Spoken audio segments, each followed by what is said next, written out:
السلام علیکم ورحمۃ اللہ وبرکاتہ۔ نحمدہ ونصلی علی رسولہ الکریم، اما بعد، فاعوذ باللہ من الشیطان الرجیم، بسم اللہ الرحمن الرحیم۔ رب اشرح لی صدری ویسر لی امری واحلل عقدۃ من لسانی یفقہوا قولی۔ ربنا زدنا علما۔ اعوذ باللہ السمیع العلیم من الشیطان الرجیم، اعوذ بکلمات اللہ التامات من شر ما خلق۔ اعوذ باللہ من الشیطان الرجیم، بسم اللہ الرحمن الرحیم۔ سب سے پہلے تو ہم یہ دیکھیں گے کہ جو علم بھی ہم حاصل کرتے ہیں، جس طرح کا قرآن اور سنت کا علم الحمدللہ ہم نے اس کا سلسلہ شروع کیا ہے کہ دھیرے دھیرے اس کو ہم حاصل کرتے جائیں، پڑھتے جائیں اور سیکھتے جائیں، اور جو ہماری زندگی میں ایک کمی تھی اللہ تعالیٰ اس کو پورا فرما دے۔ تو اس علم کو حاصل کرنے کی جو فضیلت ہے، ایسے تو ہم نے بہت کچھ اس کے فضائل کو بھی پڑھا ہے الحمدللہ، اور وقتاً فوقتاً بھی اس کا تذکرہ ہوتا رہتا ہے کلاس میں، لیکن جو مجھے ایک بہت زیادہ انسپائر کرتی ہے، ایک چھوٹی سی حدیث ہے، وہ اس کا مفہوم یہی ہے کہ علم کا راستہ جنت کا راستہ ہے، اور ایک مومن کا گول کیا ہوتا ہے کہ وہ جنت کے راستے کی طرف گامزن ہو، اپنے آپ کو اس راستے پر لے چلے جو جنت تک اس کو لے جانے والا ہے۔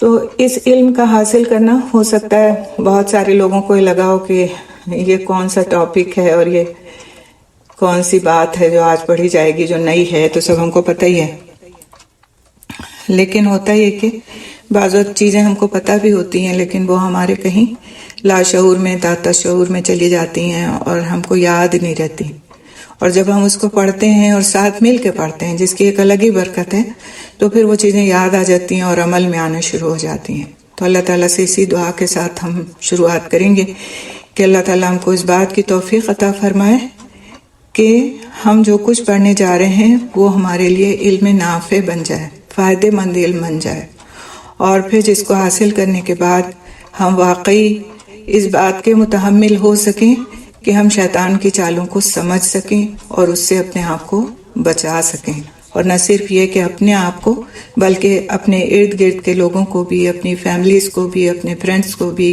اور ان لوگوں کو بھی جو ان چیزوں میں مبتلا ہم کو نظر آتے ہیں۔ تو جیسا کہ ہم سب کو معلوم ہے کہ شیطان انسان کا کھلا دشمن ہے۔ یہ وہ دشمن ہے جو حق کی مخالفت کرتا ہے اور ہر وقت اس کی دشمنی پر تیار رہتا ہے، انسان کے خلاف چالیں چلتا ہے اور اس کی پیدائش سے موت تک اس کے پیچھے لگا رہتا ہے، شر اور گمراہی کے راستوں کو اس کے لیے خوبصورت بنا کر پیش کرتا ہے تاکہ وہ اس پر چلتا رہے اور رشد و ہدایت کے راستوں سے دور رہے۔ سورہ فاطر کی آیت نمبر 6 میں اللہ سبحانہ تعالیٰ فرماتے ہیں، ان الشیطان لکم عدو فاتخذوہ عدوا انما یدعو حزبہ لیکونوا من اصحاب السعیر۔ بلا شبہ شیطان تمہارا دشمن ہے، تو بناؤ اسے دشمن، بے شک وہ بلاتا ہے اپنے گروہ کو تاکہ وہ ہو جائیں ساتھیوں میں سے بھڑکتی آگ کے۔ بناؤ اسے دشمن سے مطلب یہ ہے کہ اس کو دشمن کی طرح لو، یعنی کہ اس کی جو دشمنی ہے اس کو سمجھ جاؤ کہ ہاں وہ تمہارا دشمن ہے۔ ایسا نہ ہو کہ تم اسے سمجھ نہ پاؤ، کیونکہ اگر سمجھو گے نہیں تو پھر بچو گے کیسے؟ تو اس طرح کبھی وہ وسوسے ڈال کر اور گناہوں اور مخالفتوں کو خوبصورت بنا کر، اور کبھی عبادت اور اطاعت سے روک کر اپنا مقصد پورا کرتا ہے۔ تو انشاءاللہ اس ورکشاپ میں ہم شیطان کے ان ہیلوں، چالوں اور طریقوں پر غور و فکر کریں گے، اور پھر ان سے نجات پانے کے ان طریقوں کو دیکھیں گے جو قرآن و سنت میں بتائے گئے ہیں۔ جو کچھ بھی ہم پڑھیں گے انشاءاللہ قرآن اور سنت کی روشنی میں پڑھیں گے۔ اللہ سے دعا ہے کہ ہمارے لیے اس علم کا حصول نفع بخش ہو، اور ہم اپنے دشمن سے خود بھی بچ سکیں اور دوسروں کو بھی بچا سکیں۔ تو سب سے پہلے جو چیز ہے وہ یہ سمجھنا ہے کہ شیطان در حقیقت ہے کون۔ آپ کہیں گے ہم سب کو پتہ ہے شیطان ہے کون، لیکن تھوڑا سا ایلابریٹ کر کے آج اس کو انشاءاللہ ہم دیکھیں گے۔ ابو عبیدہ رضی اللہ تعالیٰ عنہ فرماتے ہیں کہ عربوں کی لغت میں شیطان لفظ کا اطلاق ہر ایسے مانوس جاندار پر ہوتا ہے جو بد اخلاق، قوی یعنی طاقتور اور سرکش ہو، خواہ جنوں میں سے ہو، انسانوں میں سے ہو یا حیوانوں میں سے۔ تو یہ ہے شیطان کی ڈیفینیشن، ٹھیک ہے۔ طبری کی روایت ہے کہ یہ لفظ ہر سرکش کے لیے بولا جاتا ہے، خواہ وہ جن ہو، انسان ہو یا جانور۔ آج انشاءاللہ آپ کو اس چیز کی حقیقت اس طرح سمجھ میں آئے گی کہ آپ سورہ ناس کا ترجمہ پڑھیے گا، ٹھیک ہے، اور جو یہ آخری آیت آتی ہے کہ من الجنۃ والناس، تو ہماری سمجھ میں یہ بات نہیں آتی تھی پہلے کہ آخر لوگ کیسے اس میں شامل ہے، جہاں پر جنوں کی بات کہی گئی، کیونکہ شیطان تو ایک جن ہے، ٹھیک ہے، جنوں کی کیٹیگری میں سے ہے، تو یہ بات وہاں پہ اس میں انسان کیسے شامل ہے۔ تو اب اگر آپ اس ڈیفینیشن کو دیکھیں کہ ہر بد اخلاق، قوی یعنی طاقتور اور سرکش، یہ تینوں اگر کسی کے اندر کوالٹیز ہیں تو پھر وہ شیطان کے زمرے میں آتا ہے۔ سورہ انعام کی آیت نمبر 12 میں اللہ سبحانہ تعالیٰ فرماتے ہیں، اور اسی طرح بنایا ہم نے ہر نبی کے لیے دشمن شیاطین انس و جن۔ تو وہ شیطان جس سے ہم کو قرآن میں خبردار کیا گیا ہے وہ ابلیس اور اس کا لشکر ہے۔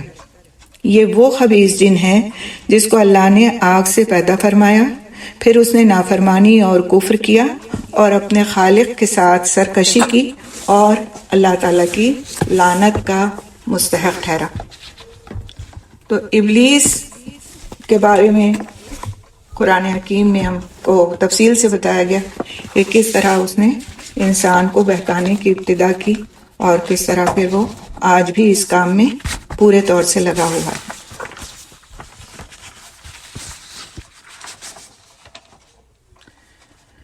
تو یہ عداوت اور دشمنی کی شروعات ہوئی کیسے، پہلے ہم یہ دیکھیں گے۔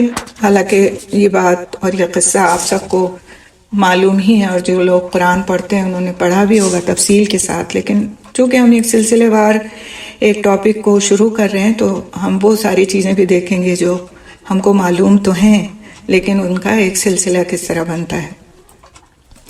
جب اللہ سبحانہ تعالیٰ نے حضرت آدم علیہ السلام کی تخلیق فرمائی تو فرشتوں کو حکم دیا کہ ان کو سجدہ کریں، سوائے ابلیس کے سب فرشتوں نے ان کو سجدہ کیا۔ لیکن ابلیس کے لیے یہ آتا ہے کہ ابلیس جنوں میں سے تھا۔ اس نے حضرت آدم علیہ السلام کو سجدہ کرنے سے انکار کر دیا اور کہا کہ میں اس سے بہتر ہوں، تو نے مجھ کو آگ سے پیدا کیا اور اس کو مٹی سے پیدا کیا۔ سورۃ الاعراف آیت نمبر 17 میں یہ مذکور ہے، کیونکہ یہ بات بھی آتی ہے نا کہ اللہ سبحانہ تعالیٰ نے فرشتوں کو نور سے اور جنوں کو آگ سے پیدا کیا، تو اس نے یہاں پہ جو یہ بات کہی اس سے یہ بات ثابت ہے کہ وہ فرشتوں میں سے نہیں تھا بلکہ جنوں میں سے تھا۔ میں اس سے بہتر ہوں، تو نے مجھ کو آگ سے پیدا کیا اور اس کو مٹی سے پیدا کیا۔ تو ابلیس نے اللہ سبحانہ تعالیٰ کے حکم سے نافرمانی کی اور انکار کر دیا، جس کے نتیجے میں اس پر لعنت کی گئی اور اس کو اللہ کی رحمت سے دور پھینک دیا گیا۔ اللہ سبحانہ تعالیٰ قرآن حکیم میں سورہ کہف کی آیت نمبر 50 میں فرماتے ہیں، اور جب ہم نے فرشتوں سے کہا کہ آدم کو سجدہ کرو تو انہوں نے سجدہ کیا سوائے ابلیس کے، وہ جنوں میں سے تھا، بس وہ اپنے رب کے حکم سے نکل بھاگا۔ تو قرآن بھی اس بات کی دلیل کے لیے لیا جا سکتا ہے، ہم قرآن کی آیات کو دلیل کے طور پہ پیش کر سکتے ہیں۔ اور اگر یہ کوئی غلط تصور ہے کہ وہ ایک فرشتہ تھا تو وہ فرشتہ نہیں تھا بلکہ جنوں میں سے تھا۔ اور فرمایا اللہ سبحانہ تعالیٰ نے سورہ ہجر کی آیت نمبر 34 اور 35 میں، پس نکل جا، تو بے شک مردود ہے اور بے شک تجھ پر قیامت کے دن تک لعنت ہے۔ اسی وجہ سے اس کا حسد اور کینہ حضرت آدم علیہ السلام کی اولاد کے ساتھ بہت بڑھ گیا اور اس نے اللہ تعالیٰ سے قیامت کے دن تک کی مہلت طلب کی۔ اس کی وجہ یہ نہیں تھی کہ وہ توبہ کرنا چاہتا تھا، بلکہ اس کا مقصد یہ تھا کہ وہ حضرت آدم علیہ السلام اور ان کی اولاد سے انتقام لینے، ان کو بہکانے اور ان کو فتنے میں ڈالنے کے لیے کام کرے، یعنی ترکیبیں سوچے اور ان کو نہ صرف اپنا تابع بلکہ اپنا مددگار بنا لے، اور وہ بجائے اس کے کہ اللہ کی بندگی کریں اس کے بندے بن جائیں، جیسا کہ قرآن حکیم میں اللہ سبحانہ تعالیٰ سورہ یاسین کی آیت نمبر 60 میں فرماتے ہیں، اے بنی آدم، کیا میں نے تم سے عہد نہیں لیا کہ تم شیطان کی عبادت نہیں کرو گے؟ بے شک وہ تمہارا کھلم کھلا دشمن ہے، کھلم کھلا دشمن ہے، یعنی کوئی چھپا ڈھکا نہیں، کیونکہ اس کے بارے میں ہم کو بتایا گیا ہے قرآن حکیم میں۔ اس نے کہا، اے میرے رب، تو مجھے اس دن تک مہلت دے جس دن کہ وہ اٹھائے جائیں گے۔ اللہ سبحانہ تعالیٰ نے فرمایا، بے شک تو مہلت دیے جانے والوں میں سے ہے معلوم وقت کے دن تک، یعنی قیامت تک۔ شیطان نے اپنے رب کو مخاطب کرنے میں بہت ہی برا طریقہ اختیار کیا، بیہودہ طریقہ اختیار کیا، اور اپنے گندے منصوبے کا اعلان کسی خوف یا انجام کے بارے میں سوچے بغیر کر دیا۔ سورہ ہجر کی آیت نمبر 39 اور 40 میں اللہ سبحانہ تعالیٰ اس کو بیان فرماتے ہیں کہ اس نے کیا کہا۔ اس نے کہا، یعنی شیطان نے، ابلیس نے، اے میرے رب، اس بات کی وجہ سے کہ تو نے مجھے گمراہ کر دیا، البتہ میں ان کے لیے زمین میں ضرور خوبصورت بناؤں گا، یعنی چیزوں کو خوبصورت بناؤں گا، اور میں ان سب کو ضرور بہکاؤں گا سوائے تیرے ان بندوں کے جو خالص ہیں، چنے ہوئے ہیں۔ اب یہ بھی دیکھیں گے انشاءاللہ اس ورکشاپ میں اپنی، کہ وہ چنے ہوئے اور خالص بندے کون ہیں، ان کی صفات کیا ہیں۔ تو یہ ہے وہ شیطان، اور یہ ہے اس کی عداوت جو ہمیشہ رہے گی، یہاں تک کہ اللہ سبحانہ تعالیٰ زمین اور جو کچھ اس میں ہے اس کا وارث ہو جائے، یعنی قیامت قائم ہو جائے۔ اس بات میں شک نہیں کہ وہ اسی دن سے اولاد آدم کو بگاڑنے کے پلان بناتا اور ان پر عمل کرتا ہے۔ وہ مسلمان کو اس کے دین سے نکالنے اور غیر مسلم کو اسلام سے دور کرنے پر کام کرتا ہے۔ کیا کام کرتا ہے وہ؟ دو کام اس کے خاص ہیں، کہ مسلمان اگر کوئی ہے تو اسے اس کے دین سے برگشتہ کر دے، دین سے نکال دے، اور اگر کوئی غیر مسلم ہے تو اسے اسلام سے دور کر دے تاکہ وہ اس کی طرف آ نہ سکے۔ اس کے علاوہ وہ ہر جگہ گناہوں، فحش اور بے حیائی کو پھیلانے میں سرگرداں ہیں، اور گویا وہ اس طرح یہ ثابت کرنا چاہتا ہے کہ بے شک میں حضرت آدم علیہ السلام کو نہ سجدہ کرنے پر برحق تھا، یعنی میں حق پر تھا کہ میں نے ان کو سجدہ کیوں نہیں کیا۔ تو دیکھ لو، یہ ہے، ایسی ہے ان کی اولاد، ان میں سے بعض کو قتل کر رہے ہیں اور ان میں سے بعض کو لعنت کر رہے ہیں۔ میں نے تو صرف ایک بار نافرمانی کی تھی، وہ تو ہر روز سینکڑوں بار نافرمانی کرتے ہیں۔ تو وہ یہ اس بات کو ثابت کرنا چاہتا ہے کہ وہ حق پہ تھا کہ اس نے سجدہ نہیں کیا، اور لیکن وہ یہ بات بھول گیا کہ اس نے تو اپنی نافرمانی پر اصرار کیا تھا اور اس پر اسے کوئی شرمندگی نہیں تھی، اور اس کے علاوہ یہ کہ اس نے اللہ کے حکم پر اعتراض کیا تھا اور تکبر کیا تھا اللہ سبحانہ تعالیٰ کے مقابلے پہ آ کر۔ اسی وجہ سے وہ لعنت زدہ ہوا اور اللہ کی رحمت سے دور پھینک دیا گیا۔ جہاں تک آدم علیہ السلام کی اولاد کا تعلق ہے تو بے شک اللہ سبحانہ تعالیٰ نے ان کے لیے توبہ اور رجوع کا دروازہ کھول دیا، اور ان کو اپنی رحمت سے مایوس نہیں فرمایا، نہیں اپنے عفو و بخشش اور درگزر سے مایوس فرمایا۔ ان میں سے جو کوئی بھی توبہ کرتا ہے تو اللہ سبحانہ تعالیٰ اس پر مہربان ہو جاتے ہیں اور بخشش مانگنے والوں کو بخش دیتے ہیں۔ اب آپ نے اکثر یہ بات سنی ہوگی کہ مایوسی کفر ہے۔ اس کا مطلب سمجھ آیا آج؟ کہ اللہ سبحانہ تعالیٰ کی رحمت کا انکار ہے، گویا اللہ کی بخشش سے مایوس ہو جانا۔ گناہ کرنے کے باوجود ایک مسلمان کا شعار کیا ہونا چاہیے کہ وہ بار بار اللہ سبحانہ تعالیٰ کی طرف پلٹے اور بخشش مانگے، اس امید کے ساتھ کہ اس کا رب بخش دینے والا ہے، اس کا رب رحمت کرنے والا ہے، اس کا رب عفو درگزر کرنے والا ہے۔ اور اگر کوئی انسان مایوس ہو جاتا ہے اس بات پہ تو گویا وہ اپنے رب کی رحمت سے مایوس ہو جاتا ہے، اور اسی لیے یہ بات کہی جاتی ہے کہ مایوسی کفر ہے۔ تو کسی بھی انسان کو مایوس ہونے کی ضرورت نہیں، ہمارا رب بہت رحم کرنے والا ہے اور اسی نے ہمیں توبہ کرنے کے طریقے بتائے ہیں۔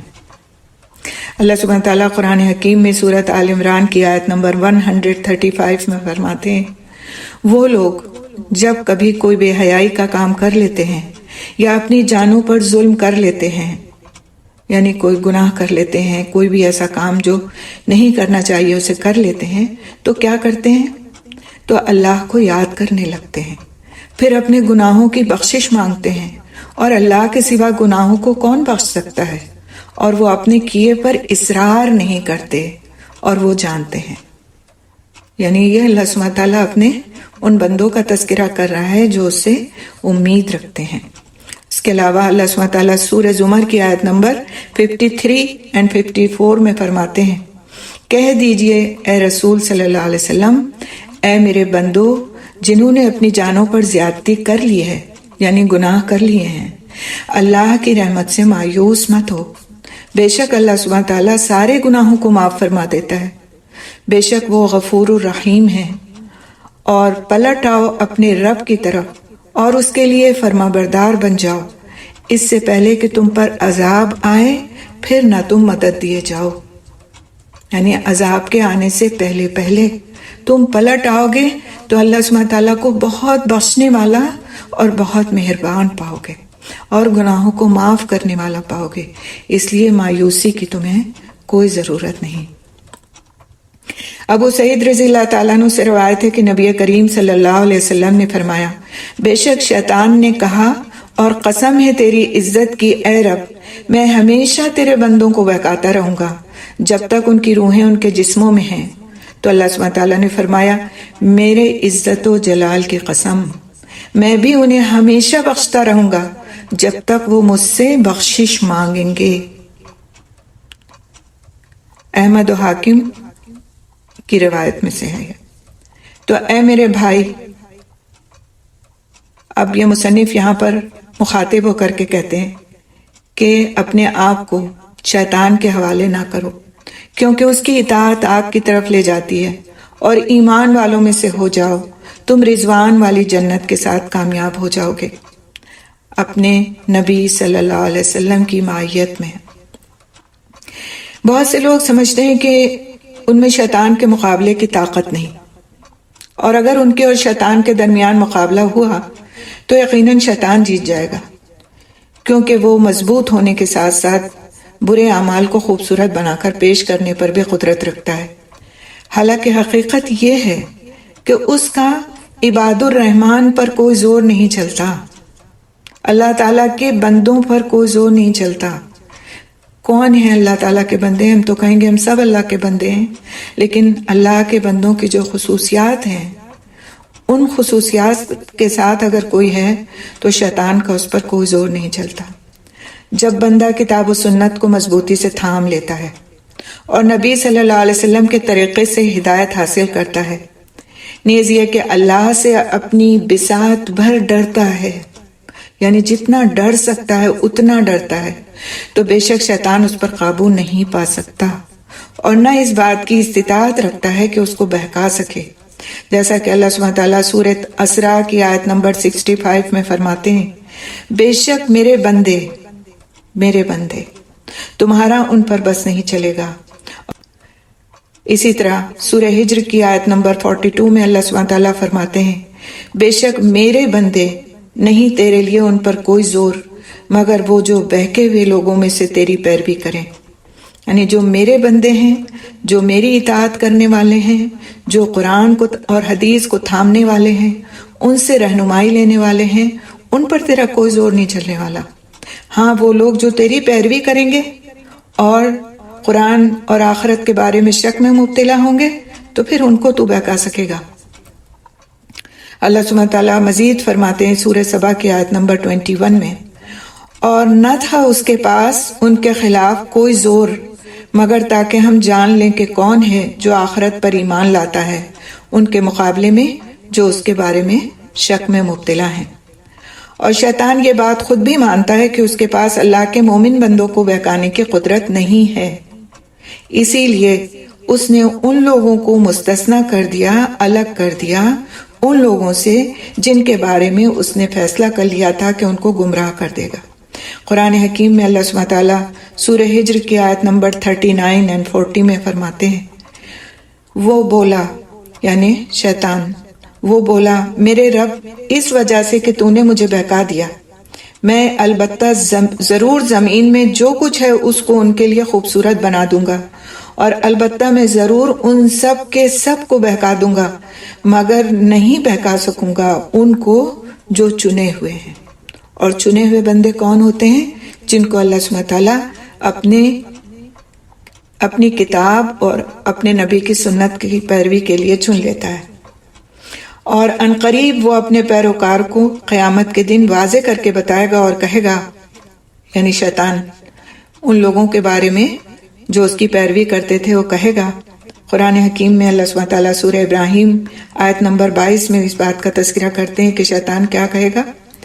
میرے پاس تمہارے لیے کوئی زور نہیں تھا۔ اب آپ دیکھیں کس طرح بریو ذمہ ہو رہا ہے۔ کیا کہے گا؟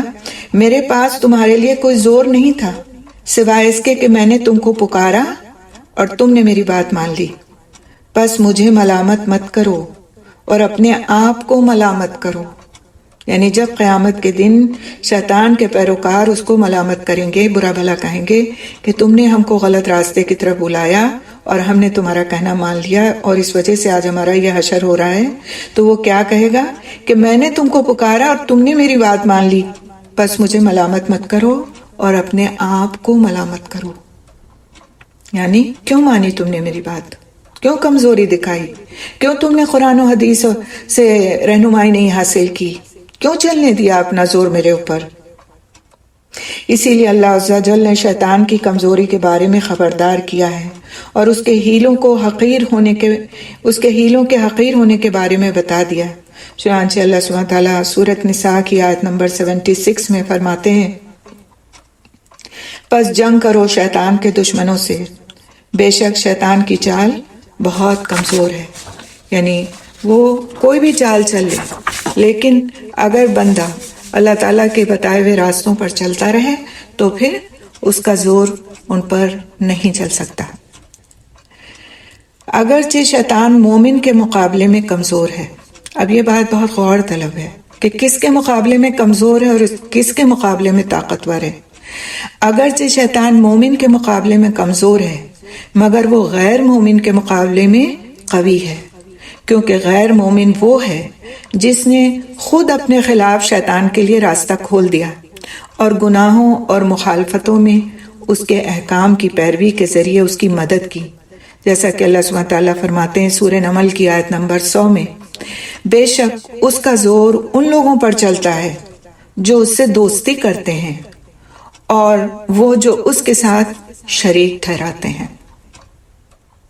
تو جو دوستی کرتے ہیں شیطان سے، ان پر زور چلتا ہے شیطان کا، اور جو دوستی نہیں کرتے اس کو اپنا دشمن سمجھتے ہیں، اس کا زور نہیں چلتا۔ اگر کسی وقت وہ بہکا بھی لیتا ہے، وسوسہ ڈال بھی دیتا ہے، تو جو اللہ کے بندے ہیں، جو قرآن اور سنت سے مستقلاً جڑے رہتے ہیں، وہ سمجھ جاتے ہیں کہ ہم سے گناہ ہوا ہے، ہمیں شیطان نے بہکا لیا ہے، ہمارے دل میں وسوسہ ڈال دیا ہے، اور پھر اس کے بعد وہ فوراً اللہ کی طرف رجوع کر لیتے ہیں اور اسی کے راستے پر چلتے نہیں چلے جاتے۔ تو گویا ان لوگوں نے پسند کر لیا کہ شیطان ان کا امام اور گمراہی میں ان کا لیڈر ہو۔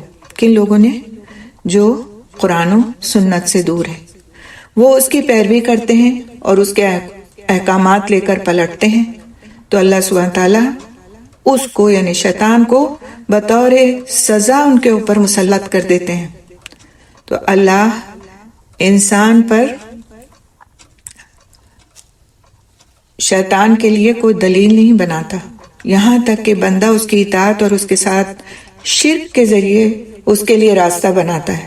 اللہ سبحانہ تعالیٰ سورہ مریم میں فرماتے ہیں آیت نمبر 183، کیا تم نے دیکھا نہیں کہ ہم نے شیطانوں کو بھیجا کافروں پر، وہ اکساتے ہیں ان کو اکسانا۔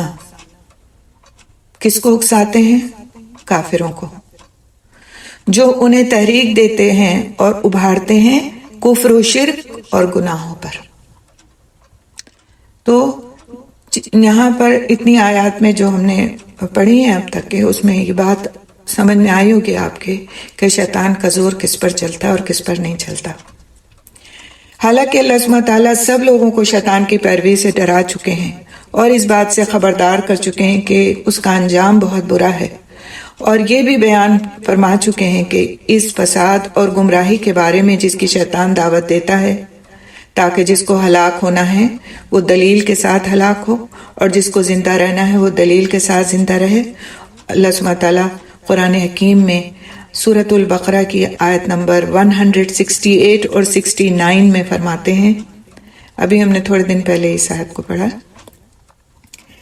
اے لوگو کھاؤ اس میں سے جو زمین میں پاک اور حلال ہے، اور تم شیطان کے قدموں کی پیروی نہ کرو، بے شک وہ تمہارا کھلا دشمن ہے، بے شک وہ تمہیں فحاشی اور گمراہی کا حکم دیتا ہے، اور یہ کہ تم اللہ پر کہو جو تم نہیں جانتے ہو۔ اسی طرح سورہ زخرف کی آیت نمبر 62 میں اللہ سبحانہ تعالیٰ فرماتے ہیں، اور ہرگز نہ دو گے تم، اور ہرگز نہ دو کہ تم کو شیطان، بے شک وہ تمہارا کھلا دشمن ہے، اور ہرگز نہ روکے تم کو شیطان، بے شک وہ تمہارا کھلا دشمن ہے۔ ہرگز نہ روکے تم کو شیطان، بے شک وہ تمہارا کھلا دشمن ہے۔ اور خبردار کیا اللہ سبحانہ تعالیٰ نے کہ شیطان کے پیروکاروں نے اپنی پیروی کی وجہ سے سوائے حسرت، ندامت اور نقصان کے کچھ نہیں چنا۔ سورۃ مجادلہ کی آیت نمبر 19 میں اللہ سبحانہ تعالیٰ فرماتے ہیں، غالب آ گیا ان پر شیطان تو ان کو بھلا دیا اللہ کا ذکر۔ کیا بھلا دیا؟ اللہ کا ذکر۔ یہی لوگ شیطان کا گروہ ہیں، بے شک شیطان کا گروہ وہی خسارہ پانے والے ہیں۔ تو ذکر کا بھول جانا، ذکر کرنا بھول جانا، گویا شیطان کو اپنے اوپر غلبہ پانے کی دعوت دینا ہے۔ اسی طرح سورہ نساء کی آیت نمبر 119 میں اللہ سبحانہ تعالیٰ فرماتے ہیں، اور جو کوئی بنا لے شیطان کو دوست اللہ کو چھوڑ کر تو تحقیق وہ نقصان پا گیا کھلم کھلا۔ تو شیطان سے دوستی انتہائی خطرناک ہے، نقصان کا باعث ہے۔ اللہ سبحانہ تعالیٰ نے اپنے بندوں کو شیطان کی اس حرکت کی یاد دہانی کروائی ہے جو اس نے ان کے باپ دادا آدم علیہ السلام کے ساتھ کی تھی۔ لہٰذا سورۃ اعراف کی آیت نمبر 27 میں اللہ سبحانہ تعالیٰ فرماتے ہیں، اے آدم کے بچوں، تمہیں شیطان ہرگز فتنے میں نہ ڈالے جس طرح اس نے نکلوا دیا تھا تمہارے والدین کو جنت سے، ان دونوں سے ان کا لباس اتروا دیا تاکہ ان کو ان کی شرمگاہیں دکھائے۔ بے شک وہ تم کو دیکھتا ہے، وہ خود بھی اور اس کا لشکر بھی، جہاں سے تم ان کو نہیں دیکھتے۔ بے شک ہم نے شیاطین کو ان لوگوں کا اولیاء بنایا جو ایمان نہیں رکھتے۔ کس کا دوست بنایا؟ ولی کون ہوتا ہے؟ دلی دوست۔ تو ان کا دوست بنایا جو ایمان نہیں رکھتے۔ اسی طرح سورہ فاطر کی آیت نمبر 6 میں اللہ سبحانہ تعالیٰ فرماتے ہیں، بے شک شیطان تمہارا کھلا ہوا دشمن ہے، بس اس کو دشمن سمجھو۔ بے شک وہ بلاتا ہے اپنے لشکر کو تاکہ وہ سب بھڑکتی ہوئی آگ والوں میں سے ہو جائیں۔ ابھی ہم نے شروع کرتے وقت بھی اس آیت کو دیکھا تھا۔ بے شک اللہ عز و جل سے مدد مانگنا، اس کی رسی کو مضبوط پکڑنا اور مضبوطی سے کتاب و سنت کے طریقے کو پکڑنا اور اس کے احکام کی پیروی اور جن کاموں کو منع کیا گیا ہے ان کو چھوڑنا، یہی وہ چیزیں ہیں جو شیطان کی چالوں اور ہیلوں سے بچاتی ہیں۔ کیونکہ شیطان، جیسا کہ نبی کریم صلی اللہ علیہ وسلم نے فرمایا، دوڑتا ہے ابن آدم میں خون کی طرح دوڑنا۔ تو انسان کے بس کی بات نہیں کہ ایسی چیز سے خلاصی پائے جو اس کے خون اور گوشت میں گھلا ملا ہے، مگر یہ کہ اللہ عز و جل کی مدد شامل حال ہو، اور یہ کہ انسان اللہ کی عبادت میں سچا ہو، عبادت میں سچا ہو، تبھی وہ اس سے نجات حاصل کر سکتا ہے۔ ابن عباس رضی اللہ تعالیٰ عنہ نے فرمایا، شیطان ابن آدم کے دل پر بیٹھا ہوا ہے، جب وہ بھولتا اور غافل ہوتا ہے تو وہ وسوسہ ڈالنے لگتا ہے، جب وہ اللہ کا ذکر کرتا ہے تو بھاگ جاتا ہے۔ تو کرنے کا کام کیا ہے کہ اللہ تعالیٰ کے ذکر سے انسان کسی بھی وقت غفلت نہ کرے۔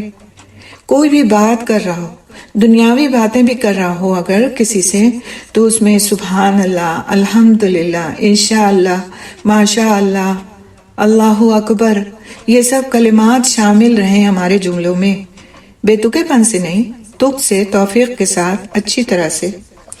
قیس بن حجاج سے روایت کیا گیا ہے کہ میرے شیطان نے مجھ سے کہا، میں تیرے اندر داخل ہوا تو میں موٹی اونٹنی کی طرح تھا، اور میں آج تم سے تمہارے مقابلے میں چھوٹی چڑیا کی طرح ہوں۔ وہ کہتے ہیں میں نے کہا کیوں ایسا کیوں ہوا؟ تو اس نے کہا کہ تو مجھ کو پگھلاتا رہتا ہے اللہ کی کتاب کے ساتھ۔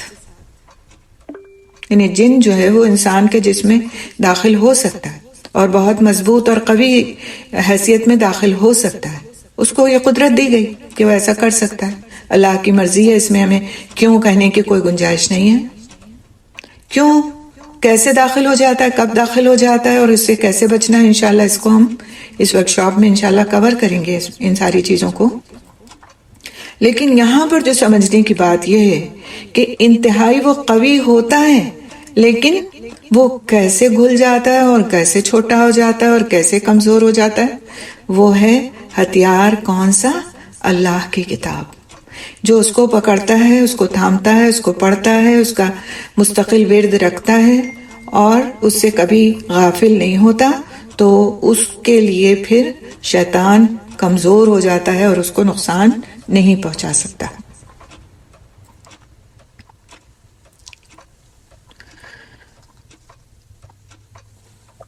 تو شیطان اپنے جس محدود ہدف کی طرف دوڑ رہا ہے وہ ہے لوگوں کو جہنم میں داخل کرنا اور ان کو جنت سے محروم کرنا۔ اور اسی بات کے بارے میں اللہ سبحانہ تعالیٰ سورہ فاطر میں فرماتے ہیں کہ بے شک وہ بلاتا ہے اپنے گروہ کو تاکہ وہ سب بھڑکتی ہوئی آگ میں جا پڑیں، جیسے ابھی ہم نے آیت نمبر 6 سورہ فاطر کی اس سے پہلے بھی پڑھی کہ اس کا جو ہدف ہے، جو ٹارگٹ ہے، وہ کیا ہے کہ وہ اپنے گروہ کو بلائے دوزخ کی طرف اور وہ اس میں جا پڑے، اور وہ اس راستے میں سب سے زیادہ طاقتور وسائل اور چالیں استعمال کرتا ہے جو اس کے ہدف کو حقیقت کی شکل میں ڈھال سکیں۔ قرآن حکیم اور سنت نبویہ نے بہت سے شرور کے بارے میں انسان کو آگاہ کیا ہے جن میں شیطان انسان کو ملوث کرنا چاہتا ہے تاکہ اس کا وہ ہدف جس پر اس نے قسم کھائی تھی اور اس کی جو بری نیت ہے وہ پوری ہو جائے۔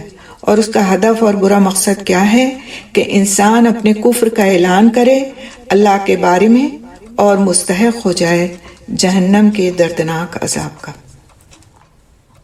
تو یہ ہم نے تھوڑا سا شیطان کے جو ٹارگٹس ہیں ان کے بارے میں پڑھا، وہ کس طرح سے کام کرتا ہے اور کن کاموں کی طرف انسان کو بلا کر اس میں لگاتا ہے تاکہ وہ اس راستے کی طرف چل پڑے جو جہنم کا راستہ ہے۔ تو انشاءاللہ تعالی اب ہم ان کاموں کے بارے میں پڑھیں گے کہ وہ بڑے بڑے کام جن کی طرف شیطان بلاتا ہے، کیا وہ بڑے بڑے کام جن کی طرف شیطان بلاتا ہے۔ تو انشاءاللہ تعالی آپ بھی پوائنٹ وائز اس کو نوٹ کیجئے۔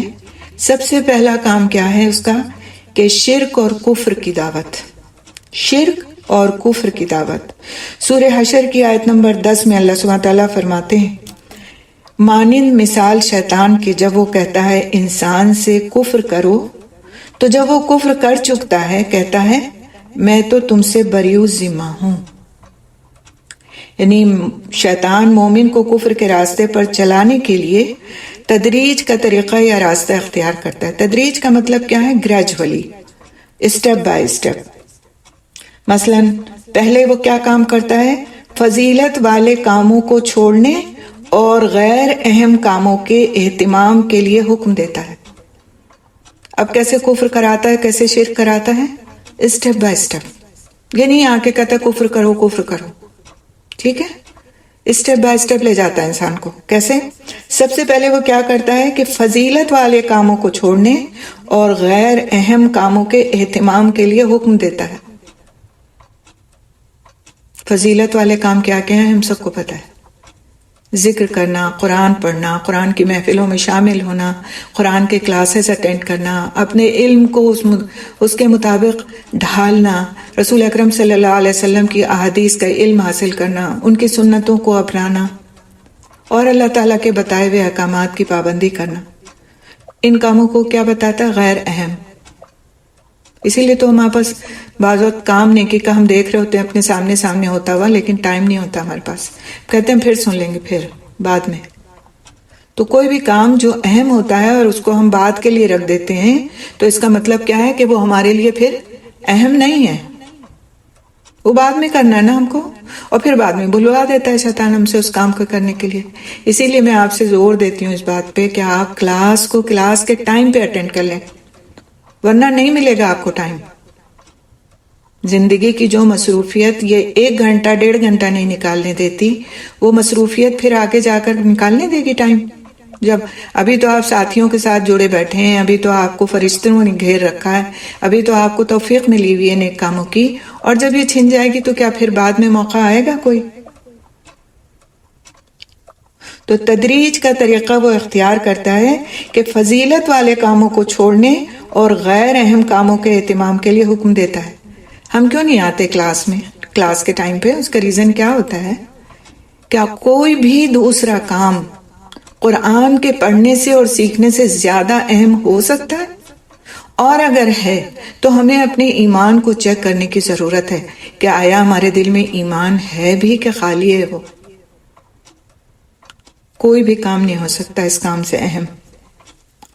صغیرہ گناہوں کو خوبصورت بنانے اور ان کاموں کو معمول بنانے کا کام شروع کرتا ہے۔ صغیرہ گناہ چھوٹے سے تو ہے، سبھی لوگ کر رہے ہیں یہ کام، ہم بھی کر لیتے ہیں تو کیا فرق پڑتا ہے؟ تو صغیرہ گناہوں کو خوبصورت بنانے اور ان کاموں کو معمول بنانے، یعنی وہ پھر کاموں کی عادت پڑ جاتی ہے۔ کوئی بات نہیں، سب لوگ کر رہے ہیں، ہم نے بھی کر لیا، کوئی بات نہیں، 1 بار کر لیا، 2 بار کر لیا، پھر کیا ہوا؟ عادت بن گئی۔ بہت سے لوگ کھڑے ہو کے کھانا کھاتے ہیں، ہم نے بھی کھا لیا تو کیا ہوا؟ کوئی بات نہیں، کھڑے ہو کے پانی پی لیا تو کوئی بات نہیں، اس وقت ہماری یہ مجبوری تھی نا، اس لیے ہم نے ایسے کر لیا۔ اپنے آپ کو ہم جسٹیفائی کرتے رہتے، پھر کیا ہوتا ہے؟ پھر عادت بن جاتی ہے انہی کاموں کو کرنے کی۔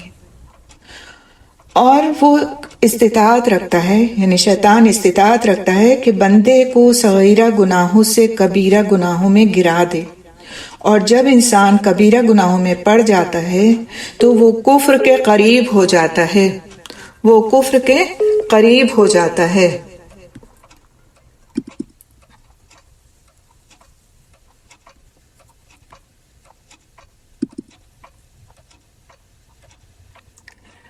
زوم پہ آپ لوگ کو میری آواز آ رہی ہے؟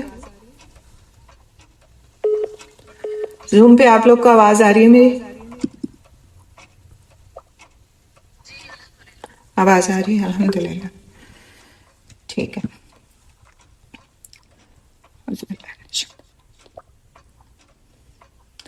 اور وہ اس بات کی استطاعت رکھتا ہے کہ بندے کو صغیرہ گناہوں سے کبیرہ گناہوں میں گرا دے، اور جب انسان کبیرہ گناہوں میں پڑ جاتا ہے تو وہ کفر کے قریب ہو جاتا ہے۔ تو اس لیے جب صغیرہ گناہوں کا کام شروع ہو جائے، معمول بننے لگ جائے، تو انسان کو الرٹ ہو جانا چاہیے کہ اب میری باری، میری شامت آ چکی ہے کہ میں پھر اب کبیرہ گناہوں میں بھی جا سکتی ہوں۔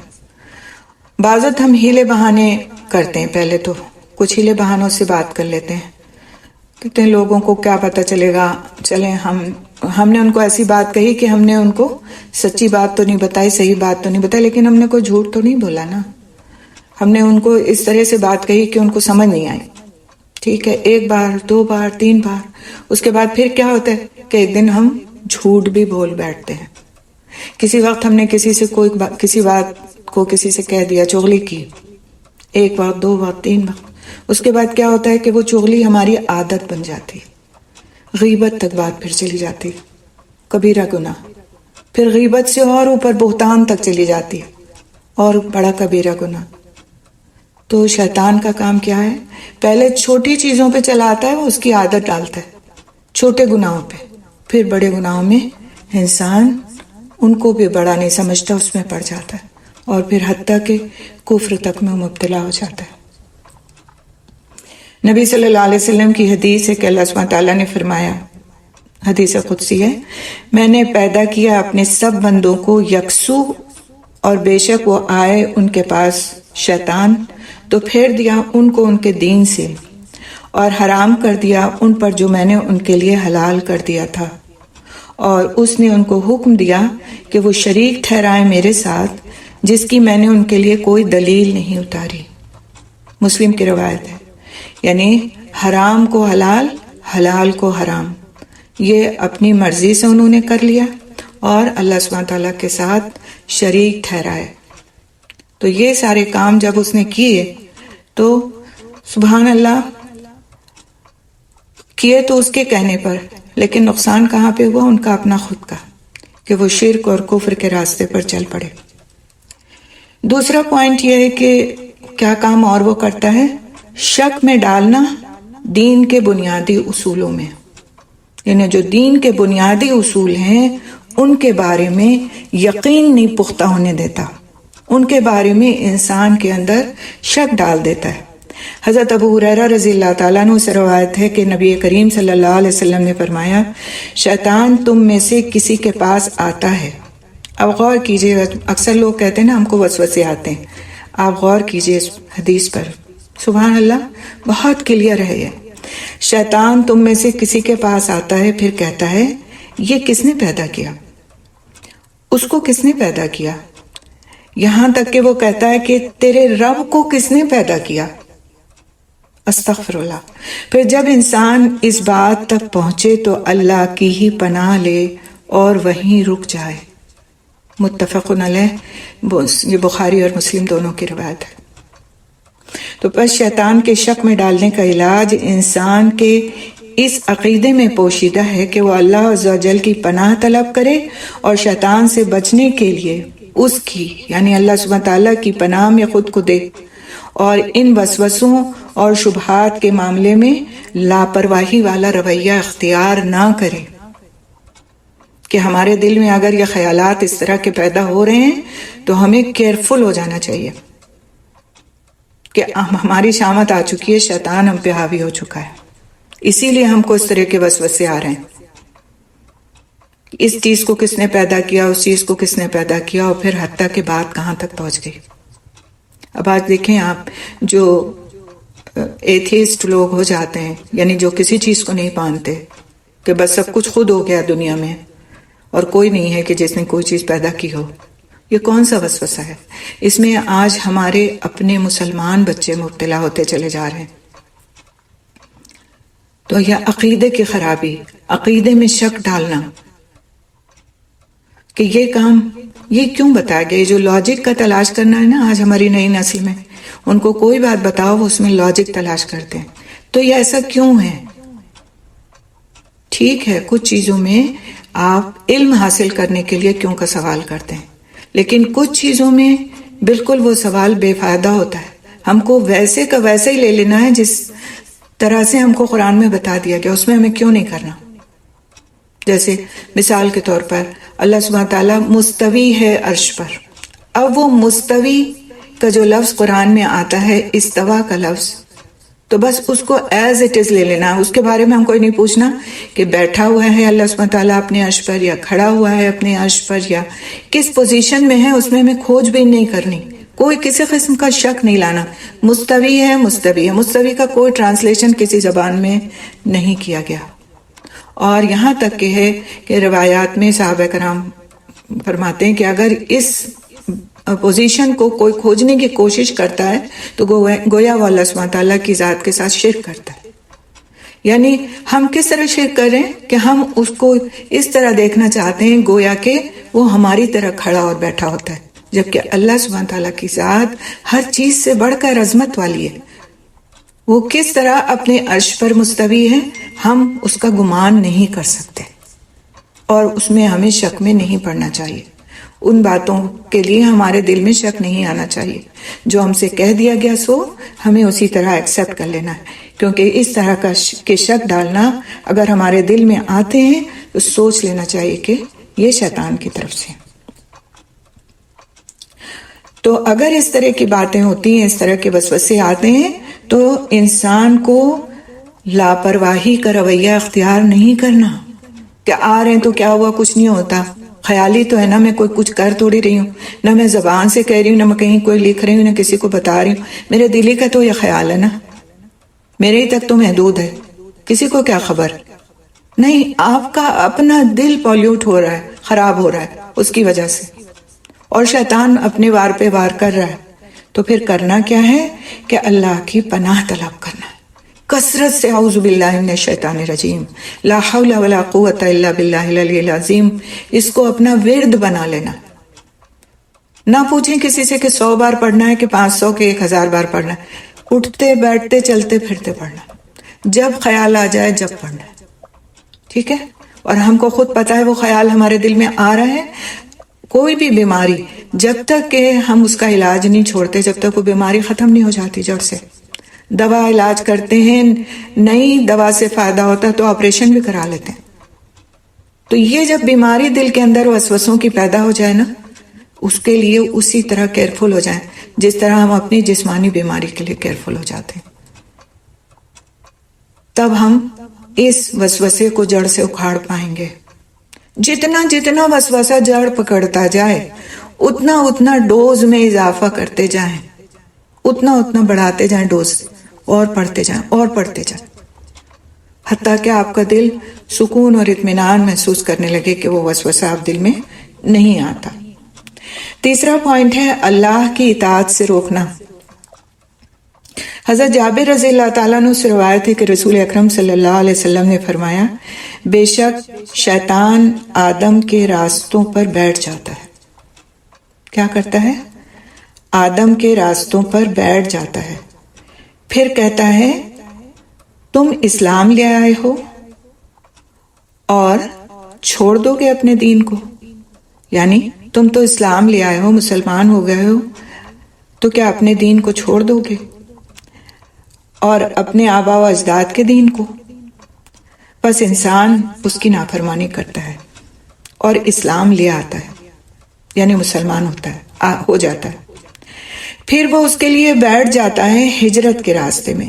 اب اس وقت کی بات یہ کہی جا رہی ہے جب ہجرت کی گئی تھی، لوگ مسلمان ہو رہے تھے، تو کس طرح ان کو بہکاتا تھا۔ پھر اس کے لیے بیٹھ جاتا ہے ہجرت کے راستے میں، پھر کہتا ہے تم ہجرت کرو گے اور چھوڑ دو گے اپنی زمین کو اور اپنے آسمان کو؟ بس وہ یعنی وہ مسلمان انسان اس کی نافرمانی کرتا ہے، شیطان کی نافرمانی کرتا ہے اور ہجرت کر لیتا ہے۔ پھر وہ بیٹھ جاتا ہے اس کے لیے جہاد کے راستے میں، پھر کہتا ہے تم جہاد کرو گے، وہ تو نفس اور مال کا جہاد ہے، تو تم جنگ کرو گے، تم مارے جاؤ گے، تو تمہاری بیوی سے کوئی نکاح کر لے گا اور تمہارا مال تقسیم کر لیا جائے گا۔ بس وہ اس کی نافرمانی کرتا ہے اور جہاد کرتا ہے۔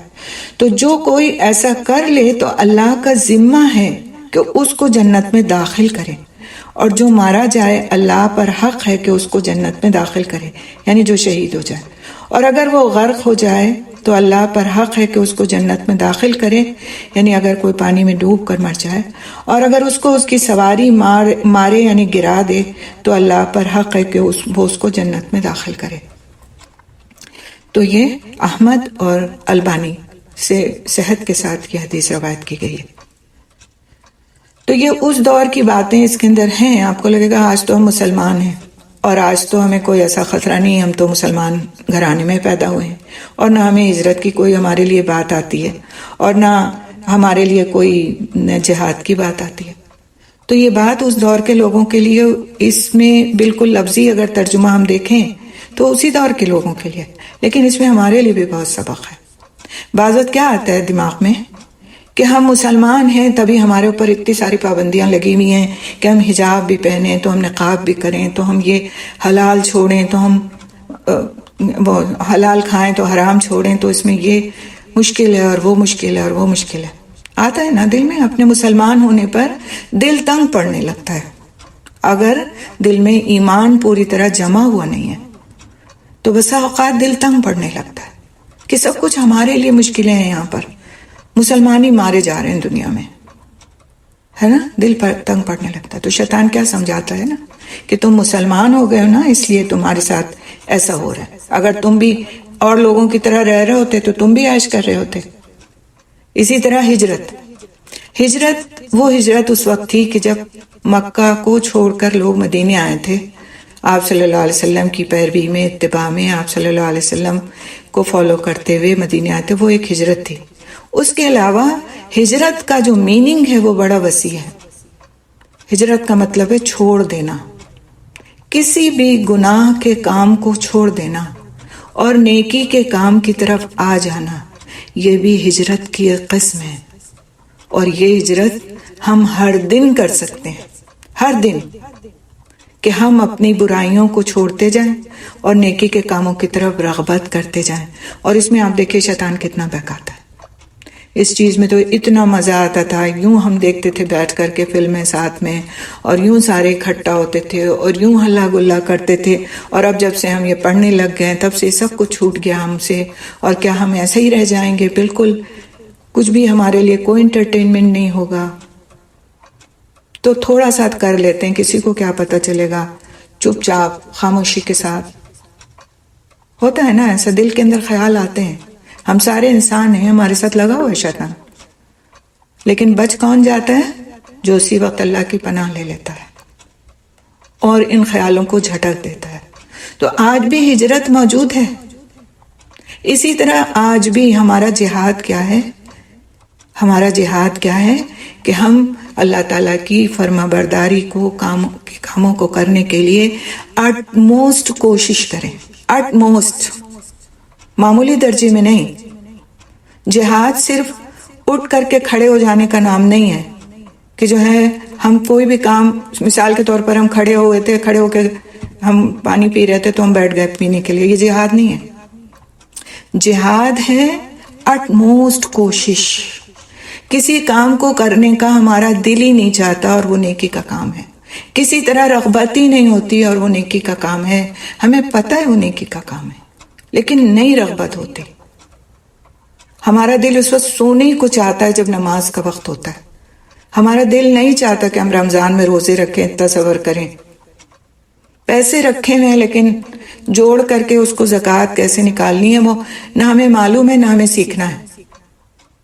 بہت کچھ مال ہے، عمرہ ہم کر کر کے آ جاتے ہیں، حج نہیں کرنے کی نیت کرتے. تو یہ سارے کام ایسے ہیں کہ اس پر ہمیں سوچنا چاہیے کہ ہمارے ساتھ کیوں ایسا ہو رہا ہے. ہم اپنے نفس کے ساتھ جہاد کیوں نہیں کر پا رہے؟ سب سے بڑا جہاد نفس کے ساتھ جہاد ہے. آپ کو اندازہ نہیں کہ نفس کے ساتھ جہاد کو اتنا مشکل کیوں کہا گیا، اور پھر اس کو قابو کر لینے کو اتنا زیادہ باعث اجر کیوں کہا گیا. نفس ہے کیا؟ اصل بات تو یہ کہ ہم نفس ہی کو نہیں سمجھتے نا، اس کو ہم بالکل ایک الگ سی چیز سمجھتے. آپ سمجھ لیں کہ ہماری جو زندگی ہے یا ہمارا جو وجود ہے، اس کے دو حصے، ایک ہمارا جسم ہے اور ایک ہماری روح ہے. تو روح بہت آسان طریقے سے میں آپ کو سمجھا رہی ہوں. ایک ہمارا جسم ہے اور ایک ہماری روح ہے. تو روح جب جسم کے اندر داخل ہو جاتی ہے، اللہ سبحانہ تعالیٰ اس کو جب جسم کے اندر داخل فرما دیتے ہیں تو اسی روح کا نام نفس ہو جاتا ہے. ٹھیک ہے، اس روح کا نام بدل کر کیا ہو جاتا ہے؟ نفس. اب دونوں چیزوں کی پرورش کرنی ہے انسان کو.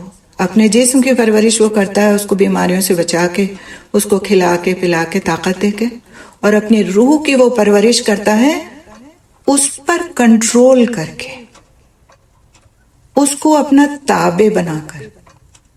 اس کی پرورش کیسے ہوگی؟ جب ہم اس کو قرآن اور سنت کی غذا دیں گے.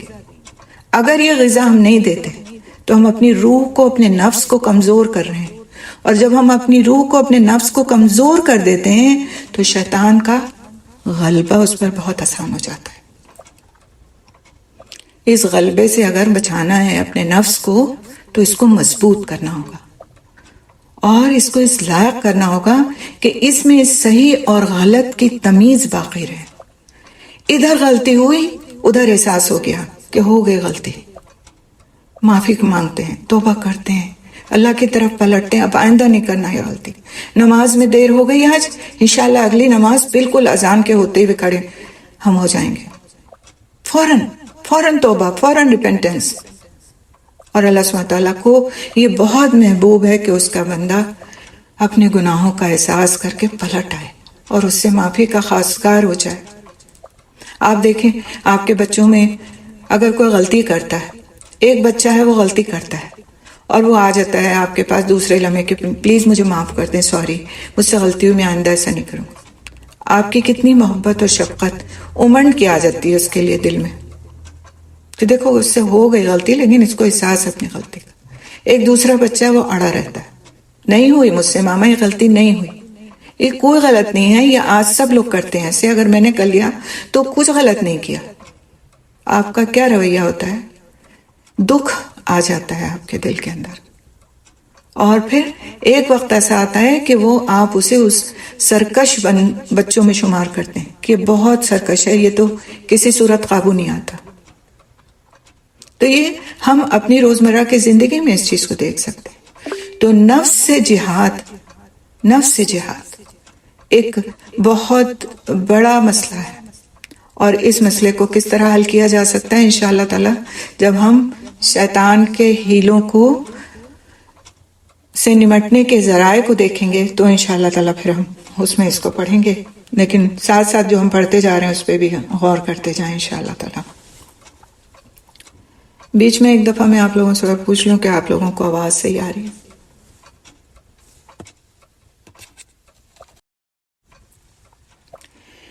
تو ہم نے اب تک کے 3 پوائنٹس پڑھے، چوتھے پوائنٹ کو ہم دیکھیں گے انشاءاللہ. گناہ اور نافرمانی کے کاموں پر ابھارنا. گناہ اور نافرمانی کے کاموں پر ابھارنا. تو بے شک یہ بات روشن ہو کر سامنے آ گئی کہ جس وقت اس نے آدم علیہ السلام کو اس درخت سے کھانے پر ابھارا جو اللہ سبحانہ تعالیٰ نے ان پر حرام کیا تھا، اور اس کے ساتھ گناہ کے ارتکاب پر مجبور کیا، جو آخر میں سبب بن گیا ان کے اور ان کی اولاد کے جنت سے نکالے جانے کا، تو اللہ سبحانہ تعالیٰ نے فرمایا سورہ طٰہٰ میں کی آیت نمبر 120 اور 21 میں، تو وسوسہ ڈالا اس کی طرف شیطان نے، کہا اے آدم کیا میں تم کو ہمیشگی کے درخت کا پتہ بتاؤں اور ایسی بادشاہت جو پرانی نہیں ہوگی. آپ بہکانے کا طریقہ دیکھیں. شیطان نے کیا کہا؟ اے آدم کیا میں تم کو ہمیشگی کے درخت کا پتہ بتاؤں اور ایسی بادشاہت جو پرانی نہیں ہوگی. تو دونوں نے اس سے یعنی اس درخت سے، کس نے؟ دونوں نے، حضرت آدم اور حضرت حوا علیہ السلام نے کھا لیا، اس سے کھا لیا یعنی اس درخت سے کھا لیا. تو ان کے جسم کے قابل شرم حصے ان کے لیے ظاہر ہو گئے اور وہ دونوں اپنے اوپر جنت کے پتوں کو لپیٹنے لگے، اور نافرمانی کی حضرت آدم علیہ السلام نے اپنے رب کی تو وہ بہک گئے. لیکن یہ صرف ایک وقتی بہکاوا تھا. اس کے بعد جیسے ہی ان کو احساس ہوا کہ انہوں نے شیطان کے کہنے میں آ کر کے تو یہ غلطی کی ہے، وہ فوراً اپنے رب کی طرف رجوع ہو گئے، فوراً انہوں نے معافی مانگی اور اللہ سبحانہ تعالیٰ نے ان کو معاف کر دیا. اور اس لیے ہمیں اس غلطی کو غلطی کہنے کا کوئی حق نہیں بنتا کہ ہم اس کا اشتہار کرتے پھریں. جب رب نے معاف کر دیا تو ہم جیسے بندوں کو اس کو غلطی کہنے کا کوئی حق نہیں. اور یہ اللہ سبحانہ تعالیٰ کا جو کچھ بھی تھا یہ واقعہ، اس میں حکمت تھی، مصلحت تھی، اپنے باقی بندوں کو سکھانے کا ایک طریقہ تھا کہ غلطی ہو جائے تم سے غلطی ہوگی انسان ہونے کے ناطے. شیطان تم پر کسی وقت بھی قابو پا سکتا ہے اس لیے کہ وہ تمہارا دشمن ہے، لیکن تمہارا کرنے کا کام کیا ہے؟ رجوع کر لو، میں تمہیں معاف کر دوں گا. وعدوں کے ساتھ اللہ سبحانہ تعالیٰ رجوع کی دعوت دیتے ہیں. 5واں پوائنٹ ہے کہ فواحش پر ابھارنا اور ننگے ہو جانے کی دعوت دینا، کپڑے اتار دینا، جو آج کا المیہ ہے. سورہ بقرہ کی آیت نمبر 169 میں اللہ سبحانہ تعالیٰ فرماتے ہیں بے شک وہ تم کو حکم دیتا ہے. کون؟ شیطان. وہ تم کو حکم دیتا ہے برائی اور بے حیائی کا، اور یہ کہ تم اللہ کے بارے میں وہ کہو جو تم نہیں جانتے. ابھی ہم نے پچھلے دنوں اس آیت کو پڑھا اور فرمایا اللہ سبحانہ تعالیٰ نے شیطان تم سے وعدہ کرتا ہے فخر کا اور حکم دیتا ہے تم کو فحاشی کا۔ سورہ بقرہ کی آیت نمبر 268۔ اور اسی طرح سورہ اعراف کی آیت نمبر 20 میں اللہ سبحانہ تعالیٰ فرماتے ہیں تو وسوسہ ڈالا ان دونوں کے اندر، یعنی آدم اور حوا کے اندر، شیطان نے، تاکہ ظاہر کر دے ان کے لیے جو چھپایا گیا تھا ان سے ان کی شرمگاہوں میں سے۔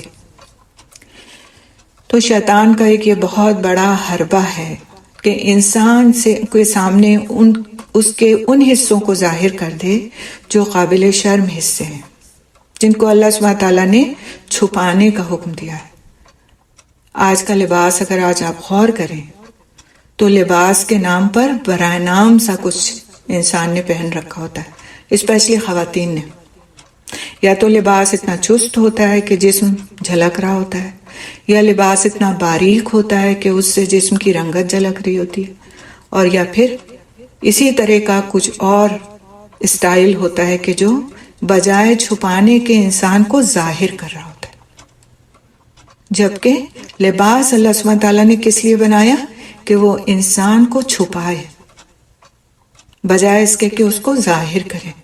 اور یہ دوڑ آج کی ایسی دوڑ ہے کہ اس میں بڑے اچھے اچھے پڑھے لکھے صاحب فہم صاحب فراست لوگ لگ پڑے، اور بازار میں ایسے کپڑوں کی کھپت بڑھی ہوئی ہے جو بجائے چھپانے کے دکھانے کے تقاضوں کو زیادہ پروموٹ کر رہے ہیں۔ ٹھیک ہے، تو اس بات کو سمجھ لینا چاہیے، اگر ہمارا دل چاہتا ہے ایسے لباس کو پہننے یا خریدنے کا یا اپنے بچوں کو بھی پہنانے کا، تو ہمیں سمجھ جانا چاہیے کہ یہ شیطان کا حربہ ہے۔ وہ چاہتا ہے کہ ہم اس حال حلیہ میں رہیں۔ بچپن سے اگر ہم نے بچوں کو اس بات کی عادت نہیں ڈالی کہ ان کے جسم کے جو حصے چھپنے کے لیے ہیں ان کو انہیں چھپانا ہے، اسپیشلی لڑکیوں کے لیے، کہ ان کے ہاتھوں کے جتنے ہاتھ چھپائے جانے ہیں، جتنے پیر چھپائے جانے ہیں، جتنا ان کا جسم چھپایا جانا ہے، بغیر یہ سوچے ہوئے کہ ابھی وہ 3 سال کی ہیں، ابھی وہ 4 سال کی ہیں، ہمیں ان کو ایسا لباس لے کر دینا چاہیے کہ جس سے وہ ان کے وہ حصے جو بڑے ہو کر ستر کے طور پر ان کو چھپانے ہیں، ان کو چھپانے کی ابھی سے عادت پڑ جائے۔ ہم بہت چھوٹی چھوٹی سی فراکس، اسکرٹس یہ کہہ کر بچیوں کو پہنا دیتے ہیں کہ ابھی کون سی بات ہے، ابھی تو چھوٹی ہیں۔ ہوتا کیا ہے کہ حیا نکل جاتی ہے، حیا کا احساس نکل جاتا ہے، اور پھر جب وہ حیا ہم ڈالنا چاہتے ہیں ان کے اندر، جیسے ہی وہ بڑی ہوتی ہیں ہم چاہتے ہیں کہ وہ سب کچھ کرنے لگ جائیں، پھر ان کا دل نہیں مانتا، کیونکہ شیطان کا تو غلبہ ہو چکا، اور اس کو لا کے تو ہم نے خود بٹھایا ان کے اندر، تو اب پھر ہمارے چاہنے سے کچھ نہیں ہوتا۔ تربیت کی عمر 5 سال سے پہلے ہے۔ کوئی شخص اپنے بچے کو لے کر کے نیپولین کے پاس آیا اور کہا کہ اس کو میں چاہتا ہوں کہ آپ جو ہیں اس کی تربیت کریں۔ وہ چاہتے تھے کہ بہت اچھا فوجی بنے ان کا بچہ۔ تو اس نے کہا کہ کتنے سال کا ہے یہ تمہارا بچہ؟ تو اس نے کہا کہ یہ 5 سال کا۔ تو اس نے کہا اس کی تو تربیت کی عمر نکل گئی، اب نہیں ہو سکتا کچھ۔ اور ہمارے یہاں 5 سال کے بچے کیا ہوتے ہیں؟ اسی لیے تو ہمارے بچے بہت زیادہ دنیا کی دوڑ میں تو لگ جاتے ہیں، کیونکہ ہم نے ان کو شروع سے دنیا کی دوڑ سکھائی ہے، لیکن دین کے معاملات میں وہ ہمیشہ بچے ہی رہتے ہیں۔ ان کو ہم بچوں کی کیٹیگری میں رکھ کر کے ان کو روم دیتے رہتے ہیں، خود سیکھ لیتے ہیں چیزیں، خود عمل کرنے لگتے ہیں، لیکن بچوں کو نہیں سکھاتے، ان کو اپنے ساتھ نہیں رکھتے۔ دنیا کی دوڑ میں، دنیا کی پڑھائیوں میں ہم انہیں چاہتے ہیں کہ وہ ہم سے کہیں آگے نکل جائیں، جہاں تک ہم نہیں پہنچ سکے وہاں تک ہمارے بچے پہنچ جائیں، لیکن دین کے معاملات میں ہم ان کو اس قابل نہیں سمجھتے اور ان کو شیطان کے حوالے کر کے مطمئن ہو جاتے ہیں۔ تو یہ جو لباس کا معاملہ ہے یہ بہت نازک معاملہ ہے۔ اگر لباس کے معاملے میں ہم نے کیئر نہیں کی، نہیں فکر کی، تو گویا ہم نے شیطان کے سامنے گویا اپنے آپ کو پیش کر دیا کہ آؤ اور ہمارے ذریعے سے تم دوسروں کو بھی بہکاؤ، آؤ ہم تمہارے ساتھ تمہارے لشکر میں شامل ہو جاتے ہیں۔ دوسروں کی نظریں ہمارے اوپر اٹھیں گی اور ان اٹھنے والی نظروں کے ذریعے تم ان کے اندر داخل ہو جانا اور ان کو بہکانے کا کام کرنا۔ تو ہم میں سے کون ہے جو یہ پسند کرے گا کہ ہم شیطان کے لشکر میں شامل ہو جائیں؟ کوئی پسند کرے گا اس بات کو کہ شیطان کا لشکری بن جائے؟ تو پھر آج سے اس بات کا اہتمام ضروری ہے کہ ہمارا لباس ایسا ہو جو ساتر ہو۔ ساتر، ہم کہیں گے ہم تو شلوار بھی پہنتے ہیں اور جمپر بھی اور دوپٹہ بھی ہوتا ہے ہمارے جسم پہ، اس کو چیک کریں وہ جمپر کس حد میں سلا ہوا ہے۔ اتنا چست تو نہیں ہے کہ جسم کا آزو بازو نظر آتا ہے؟ دوپٹہ اتنا باریک تو نہیں ہے کہ اس سے پھر ہمارے بالوں کا رنگ جھلکتا ہے؟ یا پھر وہ اس طرح کا تو نہیں سلا ہوا ہے کہ ہر نظر اس پر اٹھ جاتی ہے؟ تو خود ہم اپنے لباسوں کو چیک کریں، اگر لباس اس طرح کہیں تو اسے ٹھیک کریں اور اس کو اس لائق بنائیں کہ پھر ہم شیطان کے لشکری ہونے سے نکل جائیں، ورنہ پھر یہ بہت ہی جس کو کہتے ہیں ڈرانے والی بات ہے۔ اسی طرح اگلا پوائنٹ ہے کہ آپس میں پھوٹ ڈلوانا۔ اگلا اس کا کیا حربہ ہوتا ہے؟ باہمی بگاڑ، آپس میں پھوٹ ڈلوانا۔ سورۃ مائدہ کی آیت نمبر 9 میں اللہ سبحانہ تعالیٰ فرماتے ہیں، بے شک شیطان چاہتا ہے کہ ڈال دے تمہارے درمیان عداوت اور بغض شراب اور جوئے کے ذریعے۔ کیا کرے؟ بے شک شیطان چاہتا ہے کہ ڈال دے تمہارے درمیان عداوت اور بغض شراب اور جوئے کے ذریعے۔ نبی صلی اللہ علیہ وسلم نے فرمایا، بے شک شیطان تحقیق مایوس ہو چکا ہے کہ جزیرہ عرب میں نمازی اس کی عبادت کریں گے، لیکن وہ کامیاب ہے آپس میں پھوٹ ڈلوانے میں۔ یعنی نماز تو نہیں چھڑا سکتا وہ مسلمان کی، لیکن کیا کام کر سکتا ہے کہ وہ آپسی پھوٹ ڈلواتا ہے۔ تو اگر کسی کے ساتھ بھی آپ کے معاملات خراب ہوں، آپس کی پھوٹ ہو، آپس میں بگاڑ ہو، تو ہمیں فکر کرنا چاہیے کہ یہ شیطان کی طرف سے ہے اور مجھے اسے ٹھیک کر لینا چاہیے، ادروائز تو پھر میں اسی کے راستے پہ چل پڑوں گی۔ اگلا پوائنٹ ہے اللہ کی یاد بھلوانا۔ شیطان جانتا ہے کہ اللہ کی یاد یا ذکر دلوں کی زندگی اور عقل کی غذا ہے، اسی وجہ سے تو وہ شک یا حرص رکھتا ہے بندے کو غافلین اور لاپرواہ لوگوں کے زمرے میں داخل کرنے کا، یہاں تک کہ ان کے دل مردہ ہو جائیں اور ان کے دل ظلم کریں۔ اللہ سبحانہ تعالیٰ سورۃ مجادلہ کی آیت نمبر 19 میں فرماتے ہیں، شیطان ان پر غالب آ گیا تو اس نے ان کو اللہ کا ذکر بھلوا دیا۔ یہ ہیں شیطان کے گروہ کے لوگ، خبردار، بے شک شیطان کا گروہ ہی خسارہ پانے والا، شیطان کا گروہ ہی خسارہ پانے والے ہیں۔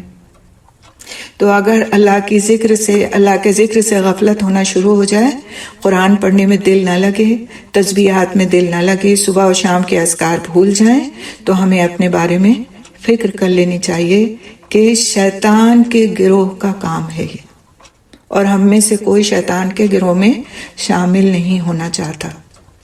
وہی بھلوا دیتا ہے۔ سورۃ یوسف میں اللہ سبحانہ تعالیٰ آیت نمبر 46 میں فرماتے ہیں، اور اس نے اس شخص کے بارے میں کہا جس کے بارے میں سمجھتا تھا کہ نجات پانے والا ہے، مجھے یاد کرنا اپنے آقا کے پاس، تو اسے شیطان نے بھلوا دیا اپنے مالک کے پاس اس کا ذکر کرنا، تو وہ ٹھہرا قید خانے میں کئی سال۔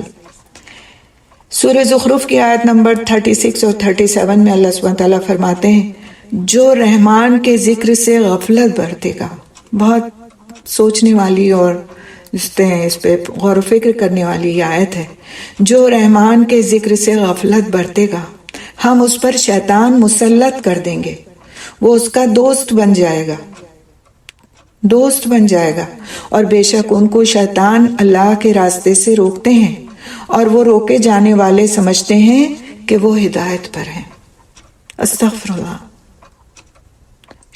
ذکر سے رک جانا، ذکر سے غفلت برتنا کتنے بڑے خسارے کا باعث ہے کہ شیطان مسلط ہو جائے، دوست بن جائے، اللہ کے راستے سے روک دے، اور بندہ کیا سمجھتا رہے کہ وہ ہدایت پر ہے۔ جیسا کہ آج ہمارا رویہ ہے کہ ہم سمجھتے ہیں کہ ہم مسلمان تو ہیں نا، خواہ ہم ذکر کریں یا نہ کریں، خواہ ہم قرآن پڑھیں یا نہ پڑھیں، خواہ ہم اس طرح کے لوگوں سے جڑیں، اس طرح کی محفلوں سے جڑیں نہ جڑیں، کوئی بات نہیں ہوتی، ہم مسلمان ہیں نا، ہمارے والدین مسلمان ہیں، ہم مسلمان ہیں، شروع سے اب تک ہم کلمہ پڑھتے رہے ہیں، کوئی بات نہیں۔ ان سارے کاموں میں ٹھیک ہے، کر لیں گے تو کر لیں گے، نہیں ہے تو نہیں، صحیح، بوڑھے ہو جائیں گے تو کر لیں گے، ابھی تو ہمارے کھیلنے کودنے کے دن ہے، دنیا داری کے دن ہے، ابھی تو ہماری مصروفیت ہے، ابھی تو بچے ہمارے چھوٹے ہیں، ابھی تو ہمیں لوگوں سے ملنے ملانے سے فرصت نہیں، گھر کے کام دھندوں سے فرصت نہیں، تو ہم کہاں سے وقت لائیں جو ہم ذکر کریں بیٹھ کر کے؟ تو اللہ کا ذکر تو انسان چلتے پھرتے کر سکتا ہے، بیٹھ کے کرے تو بہترین ہے، لیکن اگر اس کے پاس اس درجے میں وقت کی تنگی ہے تو کم سے کم چلتے پھرتے تو وہ کر سکتا ہے نا۔ اپنے گھر کے کاموں کے ساتھ اذکار کو باندھ لیں۔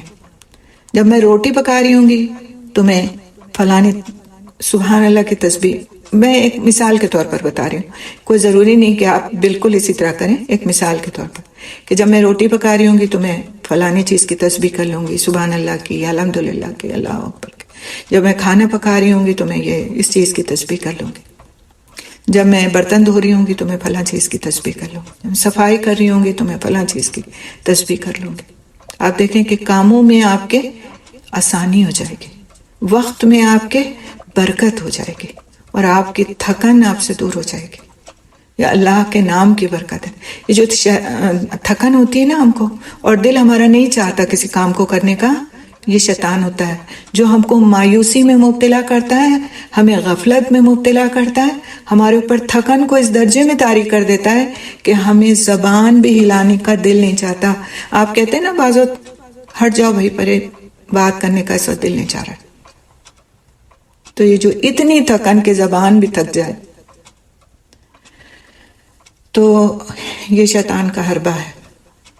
اس وقت ضرور ذکر کریں۔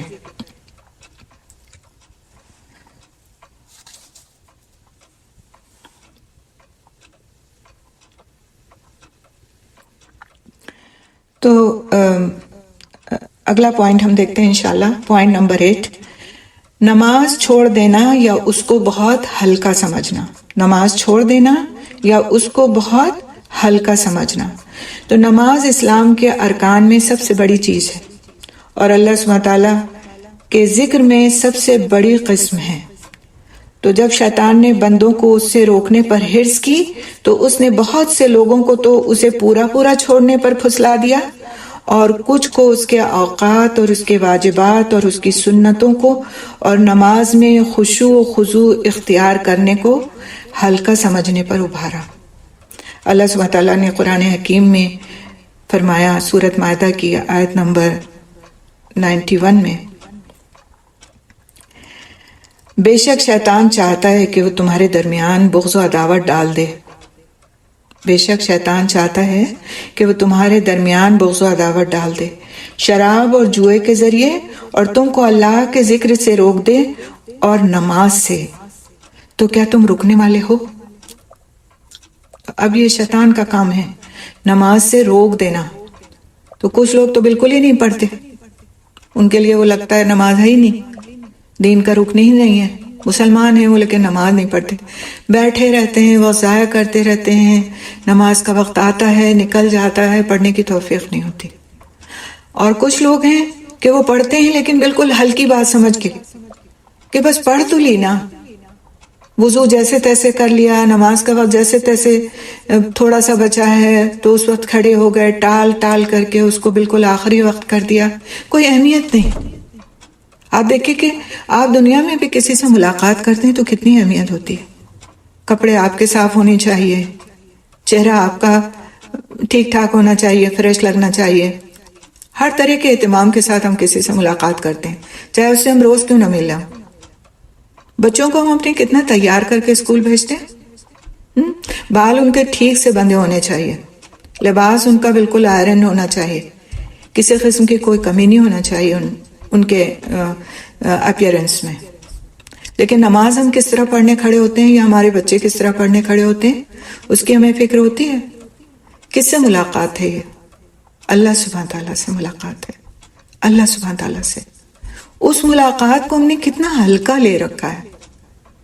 جیسے مرضی آئے، جب مرضی آئے، جس طرح مرضی آئے، اس طرح ہم یہ ملاقات کر لیں گے. تو یہ شیطان کا حربہ ہے کہ نماز چھوڑ دینا یا اس کو بہت ہلکا سمجھنا. یہ نماز ہمارے اوپر ایک بھاری ذمہ داری ہے، ایک معمولی درجے کی ذمہ داری نہیں ہے کہ اس کو ہم بس کر لیں اور ہم سمجھیں ہم نے کچھ کر لیا. آپ دیکھیں کہ حدیث کا مفہوم ہے کہ لوگ قیامت کے دن 60 سال کی نمازیں لے کر آئیں گے، 60 سال، اور ایک نماز بھی ان کی قبول نہیں ہوئی ہوگی. استغفر اللہ. اللہ تعالیٰ ایسے حالات سے ہم کو بچائے. ہمیں اپنی نمازوں کی فکر کرنا چاہیے. جب ہم نماز پڑھنے کھڑے ہوتے ہیں، وضو ہم نے کیسا کیا ہے سیکھیں. اگر اب تک صحیح نہیں ہے بلکہ کر بھی رہے ہیں تو کسی کو دکھائیں اور سیکھیں کہ ہم صحیح کر رہے ہیں کہ نہیں کر رہے. انٹرنیٹ پہ ہم بہت کچھ دیکھتے ہیں نا. وضو کا صحیح طریقہ سیکھیں. اس کے بعد نماز کے لیے ہم کھڑے ہوئے ہیں تو ہمارا لباس پراپر ہے کہ نہیں ہے. بہت افسوس کے ساتھ یہ کہنا پڑتا ہے، بعض وقت حرم شریف میں ایسے لوگ نظر آتے ہیں، عمرہ کرنے آئے ہیں، لباس نہیں ہے پراپر ان کا، بال میں دوپٹہ اتنا باریک ہے کہ بالوں کی رنگت جھلک رہی ہے، آستینیں اتنی چھوٹی ہیں کہ وہ دوپٹہ کھینچ کر کے بھی تو اپنے ہاتھ ڈھکتے ہیں تو ہاتھ کھل جاتے ہیں ان کے.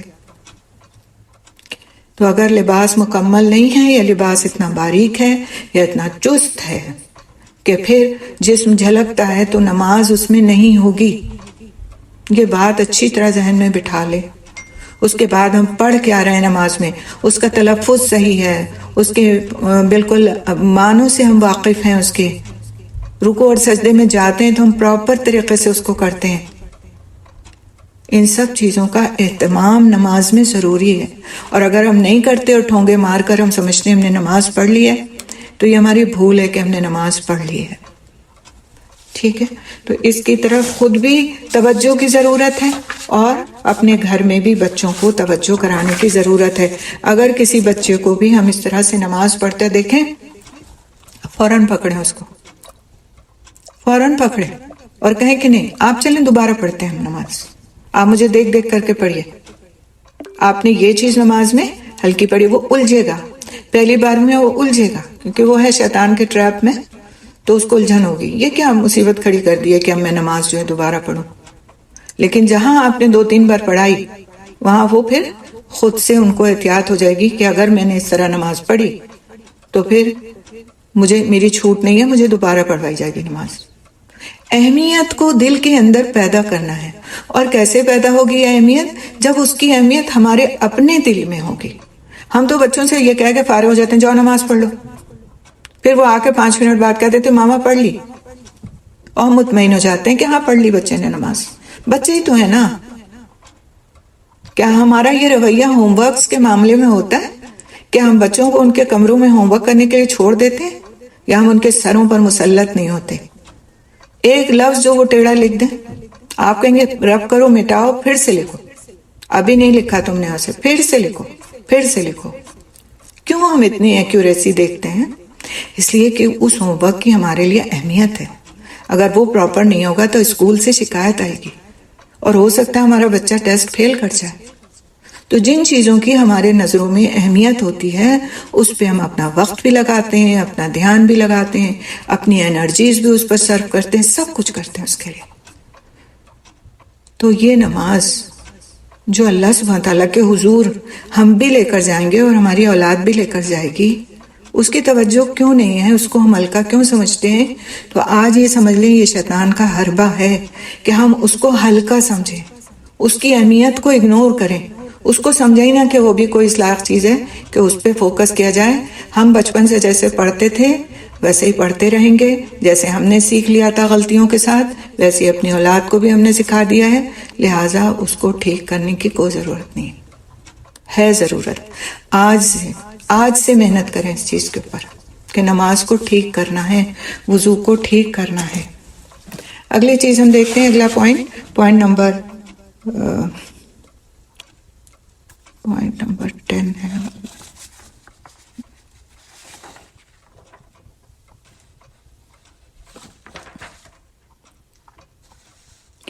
پوائنٹ نمبر 9، پوائنٹ نمبر 9 ہے، ابھی ہم تھوڑا سا اسی پوائنٹ نمبر 8 کے بارے میں تھوڑا سا اور دیکھ لیتے ہیں، اس کے بعد پھر انشاءاللہ 9 پہ چلیں گے۔ تو نماز اسلام کے ارکان میں سب سے بڑی چیز ہے اور اللہ عز و جل کی ذکر میں سب سے بڑی قسم ہے۔ جب شیطان نے بندوں کو اس سے روکنے پر حرص کی تو اس نے بہت سے لوگوں کو تو اسے پورا چھوڑنے پر پھسلا دیا، اور کچھ کو اس کے اوقات اور اس کے واجبات اور اس کی سنتوں کو اور نماز میں خشوع خضوع اختیار کرنے کو ہلکا سمجھنے پر ابھارا۔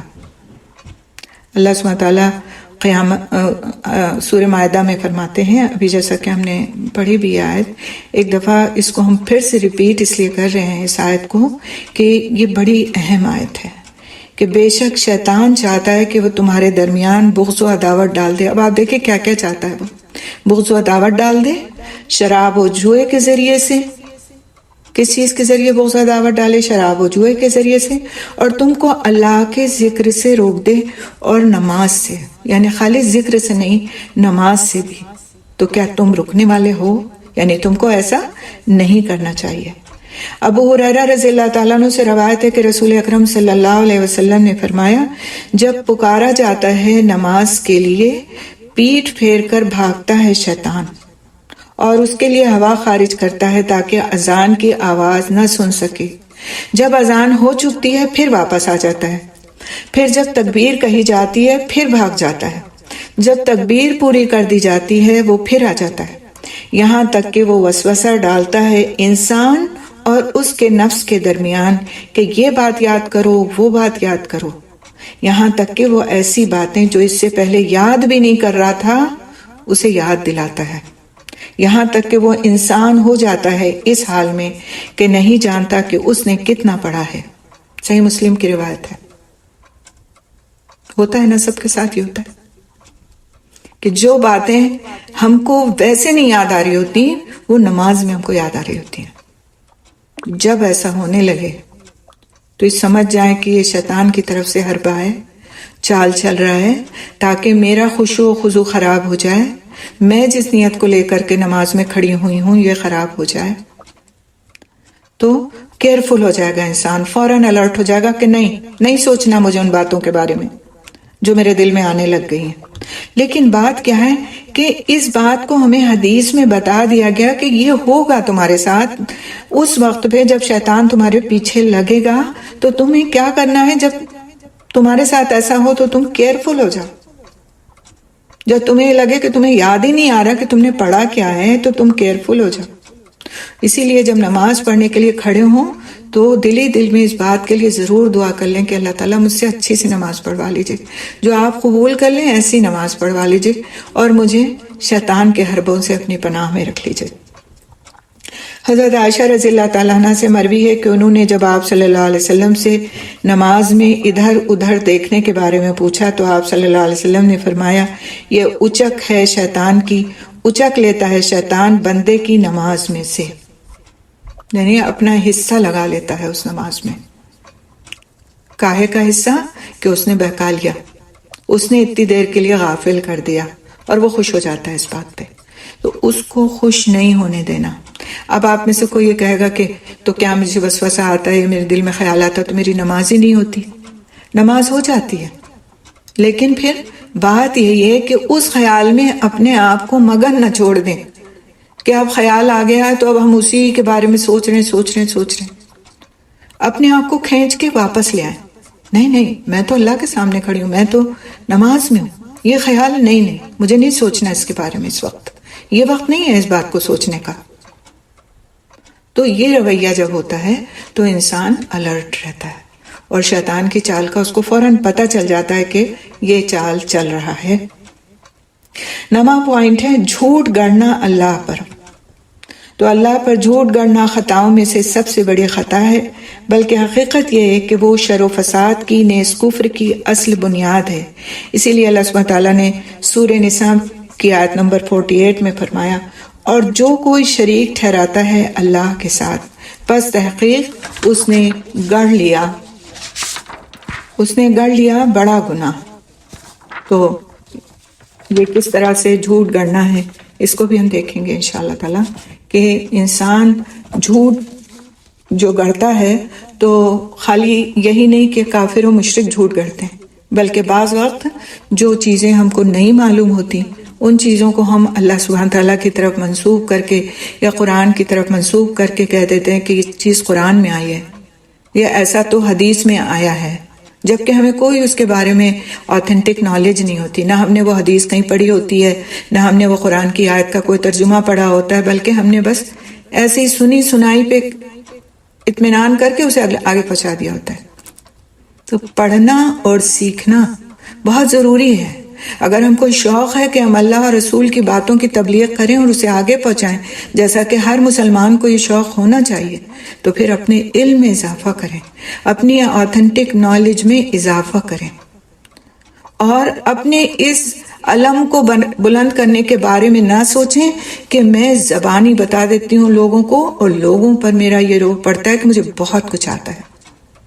نہیں، کتاب رکھیں اپنے سامنے۔ میں آپ لوگوں سے بار بار یہ بات کہتی ہوں کہ جب آپ قرآن کی بات کریں، قرآن کی آیات کی یا پھر احادیث کی، تو اللہ ماشاءاللہ آپ کی ذہانت اتنی ہے کہ آپ کو حرف بحرف سب کچھ یاد رہتا ہے، وہ اور بات ہے۔ ادروائز تو کتاب رکھیں اپنے ساتھ، پڑھ کے سنائیں لوگوں کو۔ اللہ اور رسول کے الفاظ کا جو اثر ہوتا ہے وہ آپ کی زبان کا ہو ہی نہیں سکتا، چاہے کتنا بڑا عالم کیوں نہ ہو۔ اگر وہ اللہ اور رسول کی بات کے بغیر اپنی بات اور صرف اپنی بات کہتا ہے، اس کی زبان میں، اس کی بات میں، اس کے لیکچر میں وہ اثر ہو ہی نہیں سکتا، کیونکہ یہ اللہ کے کلام اور اس کے رسول کی، نبی کی بات، اس کے نبی کی بات کی برکتیں ہوتی ہیں، جو پھر ان چیزوں میں جب شامل حال ہو جاتی ہیں تو وہ اثر کرتی ہیں۔ اس لیے اپنا علم بلند کرنے کے بجائے اللہ اور اس کے رسول کی بات کا علم بلند کرنے کا ہمارا ایک انٹینشن ہونا چاہیے، نیت ہونا چاہیے۔ اللہ سبحانہ تعالیٰ فرماتے ہیں، سورہ نمل کی آیت نمبر 105 ہے، یقیناً جھوٹ گڑھتے ہیں وہ لوگ جو اللہ تعالیٰ کی آیات پر ایمان نہیں رکھتے۔ اللہ تعالیٰ نے شیطان کی دعوت کو کھول کر بیان کرتے ہوئے فرمایا کہ بے شک سوائے اس کے کہ وہ حکم دیتا ہے تم کو برائی کا اور بے حیائی کا، اور یہ کہ تم اللہ کے بارے میں وہ کہو جو تم نہیں جانتے۔ سورہ بقرہ کی آیت نمبر 161 ہے۔ تو یہیں پر ہم رکتے ہیں۔ الحمدللہ ہمارا ٹائم آج کا مکمل ہو گیا ہے۔ اس سلسلے کے کچھ اور پوائنٹس ہیں کہ اور کس طرح سے وہ بہکاتا ہے، کس طرح سے چالیں چلتا ہے۔ انشاءاللہ تعالیٰ اس کو ہم کل کنٹینیو کریں گے، اور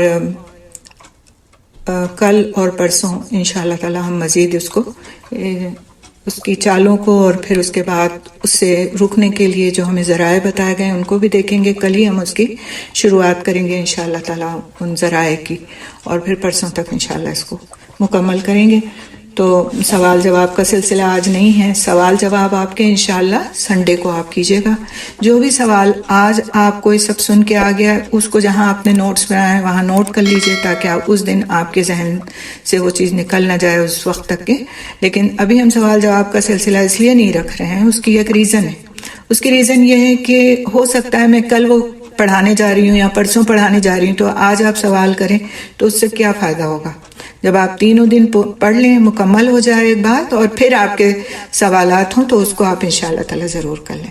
سبحان اللہ بحمدہ، سبحانک اللہم بحمدک، نشہد ان لا الہ الا انت، نستغفرک نتوب الیک۔ السلام علیکم ورحمۃ اللہ وبرکاتہ۔